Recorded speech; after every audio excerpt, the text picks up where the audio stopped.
Hello, everybody. Well, a lot of you have been asking for interviews about me and my career. Um, I want to say something, from my heart. I've been written up by several people, and some of it has been done by people that love me very much. And I understand that y'all want to learn more and more about me. My life is very simple. Um, I'm not on the A list anymore. In fact, I never even reached A list status. Um, I've always been a B film actor and never really reached the kind of career I wished I could have had. But let me tell you this. I would like to tell you all that to the thousands and thousands of fans I have out there, I am no different than I am in person than I am on film. What you see is what you get. I've got a heart of gold, but I'm also very shy and very humble because I don't see myself as anything more than a person who puts on makeup and does what I'm asked to do. There are some people out there that like to overextend my physical attributes and try to make me bigger than what I am. I am going on 60 years old. Yes, I try to act younger, but the facts are this. I'm getting old. And though I like to try to keep up with today's media and all the mayhem that's happened in Hollywood with the Me Too movement, and people that have been taken advantage of by the industry. When I first came to Hollywood, well, let's just say I was a little naive, okay? So I too was taken advantage of by people who had their foot in the door a lot more than I had. Um, Sandy Howard offered to marry me, sent me flowers, you know, told me I was a movie star. Well, most movie stars get a little bit of the back end.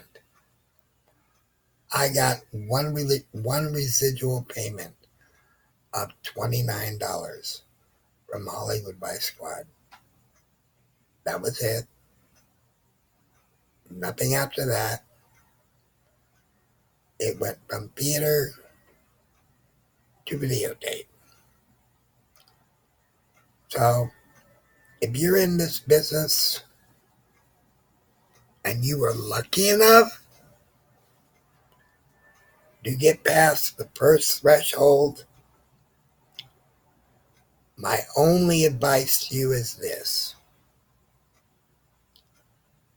Never, ever let anyone try to take advantage of you or try to manipulate your morals.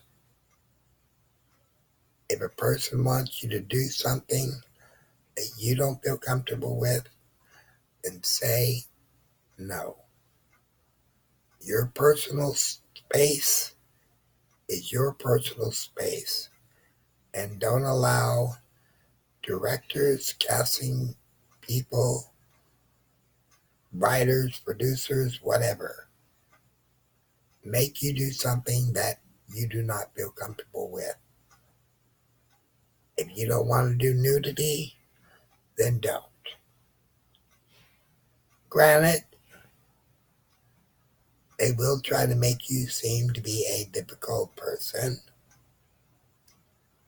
but even I have had that problem. People wanted me to get naked in Leda and the Swan, the photograph by Joel Peter Whitkins. I had never known Peter Whitkins, had no idea what he wanted, and things got a little uncomfortable on the set, and I just said no. But I am very thankful for the opportunity to be a model for Joel Peter Whitkins. And I got paid my money. He went and sold the original print of Leda and the Swan for $14,000, which I got no cut of. So, don't let Hollywood define you. You are in control of your career. Do not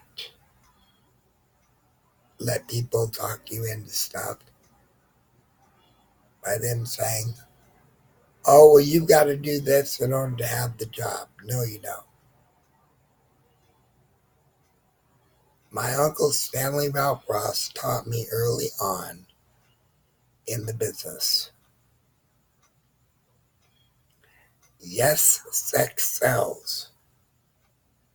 But if you have to do a sexual act in order to keep the job, the answer is no. And no means no. If a director, casting director, producer, writer, whatever it may be, asks you to do a sexual act in order to keep that job, you wash your hands and go, sorry, I'm walking away from this project. You should never have to allow yourself to be taken advantage of. Your personal space is your own, and you need to keep it that way. Yes, there's so many people out there in the industry that will take advantage of young people if they feel, well, they're young and they have no idea what's going on. They're just going to be excited for being in a film. Well, in some cases, this is true. But I'm telling you, as a person who went through that, just say no. No means definite no. And if it happens, directly after it happens, go to your local hospital, get a rape kit done, and let the police in on it. Let them take the evidence and press charges. It's about time that Hollywood cleans up its act. Now, you have people out there like Rose McGowan is dressed in very, we'll say, very strange outfits in order to attract the male sexual urges. And she does this because she wants the attention. Well, Rose and I had a falling out when she was dating Marilyn Manson. And she made a statement saying that she did not want a drag queen in the limo with her and Brian. And I said, woman, you're dating one. So get over yourself. When we were interviewed for Rolling Stone and Brian was asked a straightforward question, if you had the chance to sleep with the goddess bunny, would you? And he said, honestly, yes. Of course, it made me feel good, but you and I know that would have never happened. But Rose McGowan got jealous and dumped a glass of wine on his head. So, the moral of this story is you gotta have boundaries in your career. You gotta let them boundaries be known the minute you walk in the door. Do not,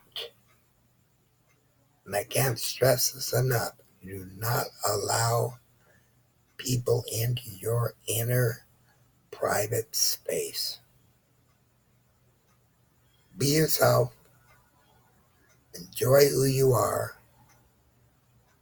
And if they try to threaten you with you won't have the job if you don't do it, like I said, wash your hands of the project and walk away. Okay? Fame is not that important. For the last couple decades, I've been working with the gay community and the gay community only because they're the only ones that'll work with me. They don't want to have sex with me. They just love me for who I am. Who is the goddess bunny? Let me tell you. The goddess bunny is a happy person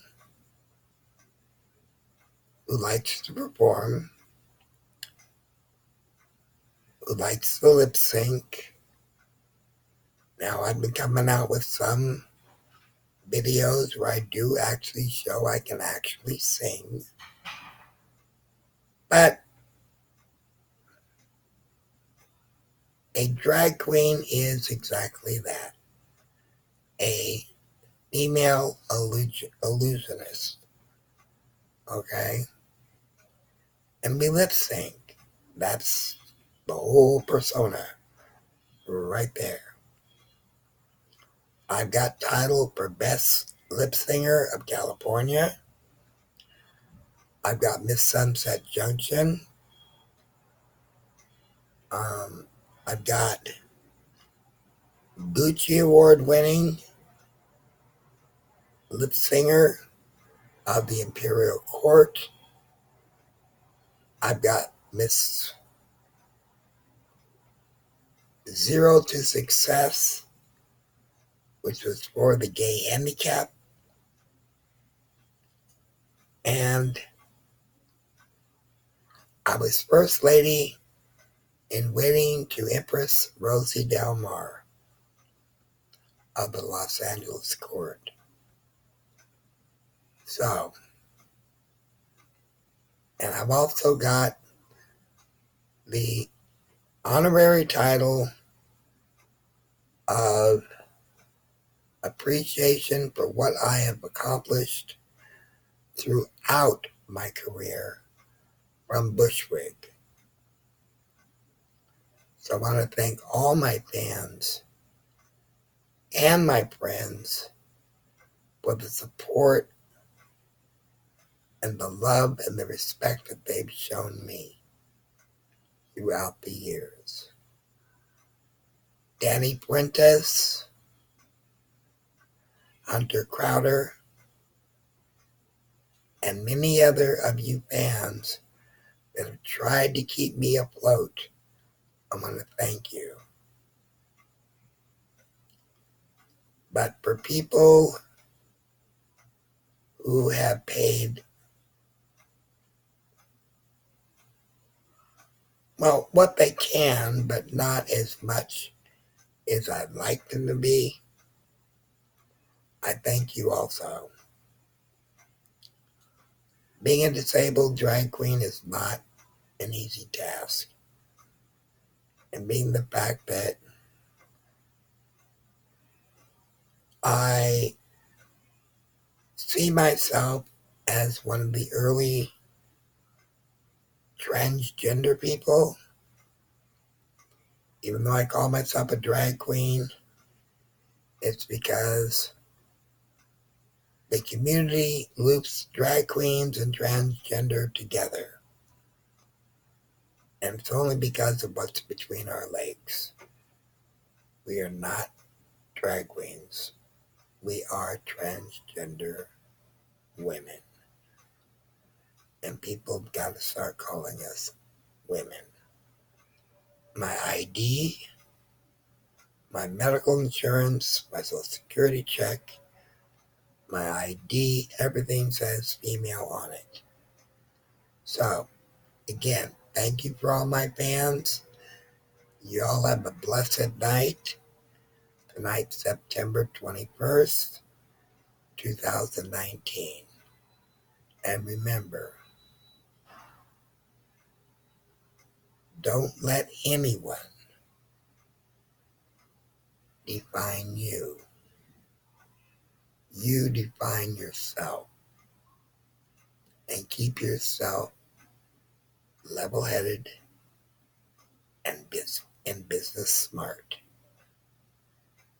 For each time you get in front of a camera, you have got to know how much you are worth. Okay? God bless and have a good Sunday night. Love you all. Bye-bye.